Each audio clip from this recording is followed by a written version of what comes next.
একদিন টম জেমিকে ধরার জন্য একটি বড় ফাঁদ পাতে। ফাঁদের উপরে রাখে এক টুকরো মজাদার পনির। জেরি পনিরের গন্ধ পেয়ে সেদিকে ছুটে আসে, কিন্তু ফাঁদ দেখে থমকে যায়।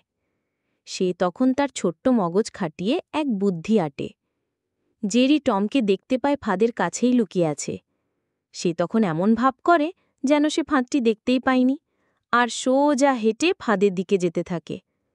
টম মনে করে তার পরিকল্পনা সফল হতে চলেছে, তাই সে হাসতে থাকে।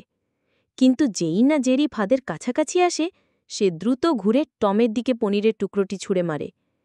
পনির গিয়ে লাগে টমের নাকে। টম চমকে ওঠে, আর যেই না সে হাত দিয়ে পনির সরাতে যায়, অমনি তার হাত পড়ে যায় নিজের পাতা ফাঁদেই।